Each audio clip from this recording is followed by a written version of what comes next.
Hello, and I am Tardy to the Party. In this video, I am going to go over what you should know before you watch the Black Widow movie. Now, normally I do before you watches about a month in advance, that way it has enough time to circulate and have people watch it before they watch the movie I'm doing. But I came back at a bad time because I only gave myself about a week. Less than a week. Send this to everybody that you know is going to watch it because I don't want them to forget these things. So basically what I'm going to do in this video is, of course, go over what you need to know about Natasha Romanoff, but how I'm going to do that is I'm not going to use any trailer footage, so any new characters or ideas or events that we have seen in the trailers, I'm not going to touch on those at all because this is a spoiler-free video. So nothing to do with that, nothing about me talking anything about those. But all I'm going to do is basically go over what we've seen Natasha Romanoff do in all of the past movies we've used. So basically, spoils everything else if you haven't seen any of the other Marvel movies, which you probably should. But basically, I'm going to go over all of the other movies that she has been in and explain how that'll affect this movie. And I'll also do a little bit of inferring. Doesn't involve the trailers, just me kind of spitballing basically, because of when this movie takes place. Heavy spoilers for Avengers Endgame if you have not seen it. If you haven't, please go ahead and do. In 3, 2, 1. We know that Natasha Romanoff dies in Avengers Endgame, and we know that this movie does not take place before everything. It's not a prequel because it doesn't take place in the distant past. It's not a sequel because she's dead. So this is more of a in the middle of stuff quel. I'm just going to call it a mequel. So this mequel takes place between Captain America Civil War and Avengers Infinity War, which there was like a good 2, maybe 3-year gap. So what I'm going to do basically is infer what kind of potential character growth we'll see in this movie that'll get us between, like through this gap.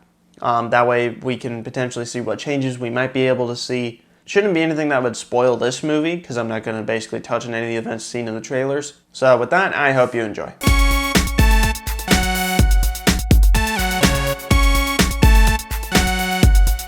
So the first movie we see Natasha Romanoff in is Iron Man 2.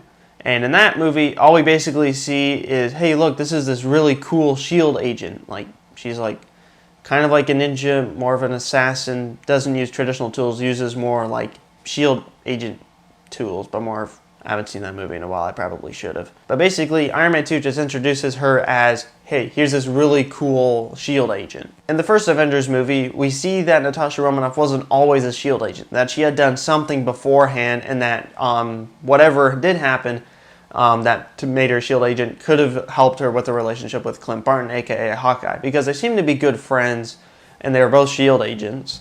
But it seems that he was more S.H.I.E.L.D. agent longer than she was, so there seems to have been a little bit of a former conflict there, but they've become, I guess, best buds or something. Iron Man 2, we know that she was a S.H.I.E.L.D. agent. Avengers, we get the sense that there was something she did beforehand.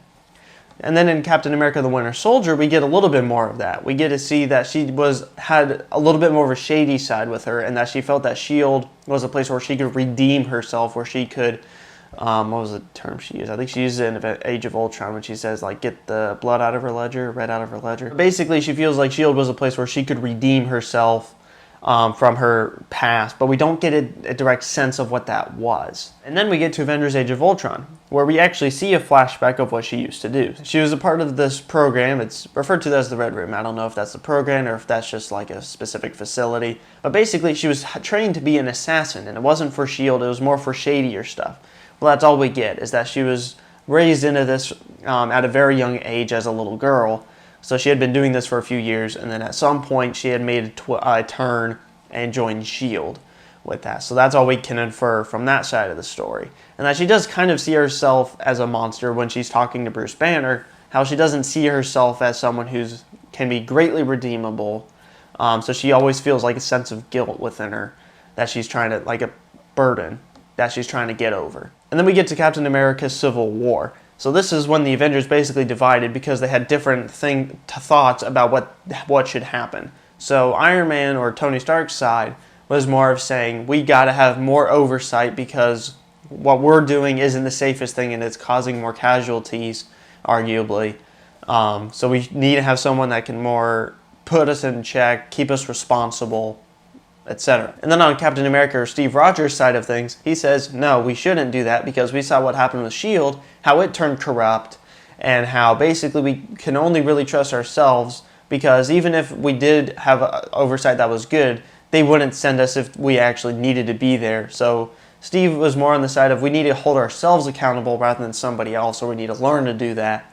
Whereas Tony Stark was saying, no, we gotta go ahead and let someone else do that for us. So that was where the conflict was. And initially, Natasha Romanoff was on Tony's side because she was with S.H.I.E.L.D. and she does kind of understand the whole angle of, yeah, we should have someone in check over us. We shouldn't be our own free agent.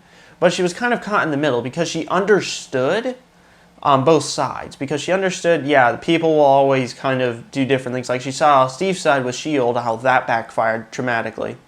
But she also sees where Tony's coming from with like, yeah, what we're doing isn't the best thing because we accidentally caused Ultron and that was a big mess. She starts off on Tony's side, but then when she helps Steve Rogers escape with Bucky in order to figure out what was in Moscow, she basically went against the Sokovia Accords and basically that made her an outcast, or not an outcast, a fugitive. So at the end of Captain America's Civil War, basically all we know is that she had to leave and go on the run because she had helped Steve Rogers escape, when that went against what she should have done if she stayed on Team Tony. So that is all the last we saw her before this movie takes place, before this mequel happens.